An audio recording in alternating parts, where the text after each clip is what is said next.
Nephers. There exists a very inconvenient archaeological fact for science. Actually, there are many of them 3,000 to 4,000 years ago and earlier. A distinct race of humans with elongated skulls lived on Earth. Thousands of skulls have been found in excavations, larger than normal and stretched toward the back of the head. These skulls have been found in various parts of the world, in Africa, Asia, the Americas, and even Antarctica. And these are not the ones that were artificially elongated by head binding from childhood, as practiced by some tribes. The real ones have fundamental genetic and anatomical differences. Science cannot explain this phenomenon, but ancient myths from various cultures do. According to them, a long time ago, gods descended from the heavens to earth, brought order to the existing chaos, began ruling over people, and taught them knowledge and crafts. Over time, they mated with daughters of men and had offspring. The same is mentioned by the ancient Egyptian historian Manetho, who lived in the 4th to 3rd centuries BCE. Since the beginning of time, during the pre-dynastic period, Egypt was ruled by gods, the Nephers. Then came the demigods, apparently with diluted divine blood. Later, humans began to rule, the pharaohs, in whose veins also flowed the blood of the gods. Indeed, some rulers of Egypt had unnaturally elongated heads, for example, Akhenaten and Nefertiti. For modern science, Manetho is not considered an authority, nor are other so-called myth-makers. But it is still logical to assume that ancient historians and chroniclers had access to sources fresher than what modern science can reach today. Where the long-skulled ones came from, when exactly, and where they first settled remains unknown. However, even more ancient myths tell of superhumans who came out of Hyperborea after it was destroyed by a natural cataclysm and spread across the earth. Hyperborea supposedly existed even before Atlantis, somewhere near the North Pole, back when the climate there was warm. The Hyperboreans possessed supernatural abilities, and humans revered them as gods, trying to imitate them by artificially elongating their skulls. Such a practice still exists among some tribes today. It's hard to say whether this procedure provides any real benefit, but in these tribes, an elongated skull is a sign of high intelligence and status.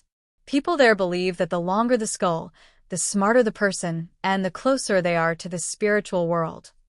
Science arrogantly refuses to seriously consider this matter. After all, aren't there all kinds of superstitious customs among tribal peoples? Yet the skull elongation tradition has 3 distinctive features that should interest science. It is very persistent, very ancient, and very widespread across all parts of the globe. So the question is, if it's just superstition, why is it so persistent? We won't dwell in speculation, but instead highlight 2 facts. The long-skulled individuals had supernatural abilities, which is why they were revered as gods. The back of the elongated skull points specifically to the assembly point of the spirit. It's possible that the supernatural abilities were linked not to the direction but to the volume of the skull, and thus the brain. Or perhaps both. Who knows if science doesn't?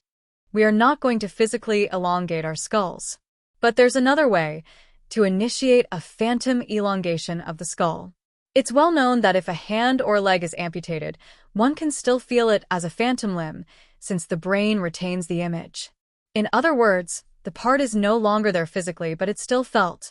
The braid of intention is also felt like a phantom organ, which may have been developed in some very distant ancestors and then atrophied, but can still be developed again. Similarly, if the elongated skull is embedded somewhere in the dormant part of our DNA as a distant hereditary factor, then it can also be felt as a phantom. And indeed, this can be done quite easily. Imagine that your head stretches from the back of the skull backward and upward at about a 45-degree angle. How far it stretches doesn't matter, as much as feels comfortable. If you can't visualize it or feel it, don't try to imagine. Initiate the skull's elongation deliberately. This is fully within your power. You'll feel your eyes being pressed inward slightly and your brain shifting back toward the occipital area. Don't strain, do it freely and effortlessly. Make a few such movements of the phantom skull, back and forth. What does this do? Another effective technique for entering the state of union with the spirit. The algorithm is simple. Enter presence, Observe where your attention is and take control of it. Pull the beam, or cloud, of energy from the eyes inward and stretch it backward and upward along with the skull. Fix it there for a while and feel, what are you experiencing?